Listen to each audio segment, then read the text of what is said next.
ഇനി മുഖ്യമന്ത്രി പിണറായി വിജയന്റെ വാക്കുകളിലേക്ക്.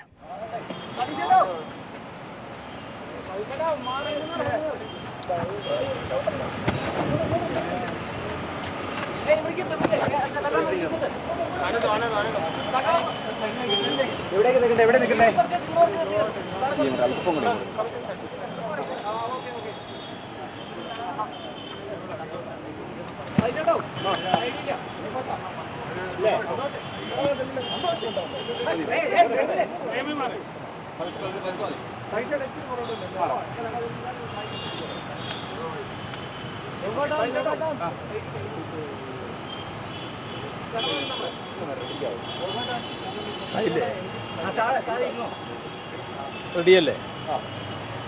അപ്പോൾ മലപ്പുറം തെരഞ്ഞെടുപ്പ് ഫലം വന്നു കഴിഞ്ഞല്ലോ. കഴിഞ്ഞ ലോക്സഭാ തെരഞ്ഞെടുപ്പുമായി താരതമ്യപ്പെടുത്തിയാൽ UDFിൻ്റെ വോട്ടും LDFിൻ്റെ വോട്ടും താരതമ്യപ്പെടുത്തിയാൽ കാണാൻ കഴിയുക LDF വോട്ടിലും ശതമാനത്തിലും നല്ല വർധനവുണ്ടായി. എന്നാൽ UDFന് ആ രീതിയിൽ വർധനവുണ്ടാക്കാൻ കഴിഞ്ഞില്ല.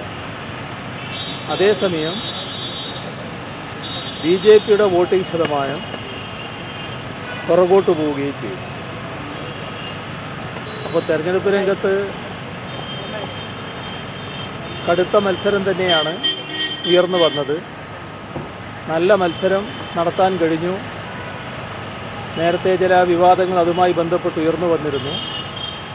ആ കടുത്ത മത്സരത്തിൻ്റെ ഭാഗമായിട്ട് തന്നെയാണ് UDFന് ഉദ്ദേശിച്ച രീതിയിലുള്ള വിജയം നേടാൻ കഴിയാതിരുന്നത്.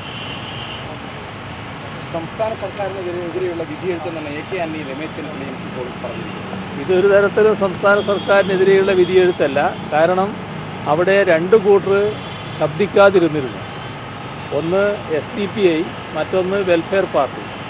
അവരെല്ലാം കൂടി ചേർന്നിട്ടും UDFന് LDFിൻ്റെ അത്ര നേട്ടമുണ്ടാക്കാൻ കഴിയാതിരുന്നത് അവർ പുറകോട്ട് പോയി എന്നുള്ളത് തന്നെയാണ് കാണിക്കുന്നത്. അവർ UDF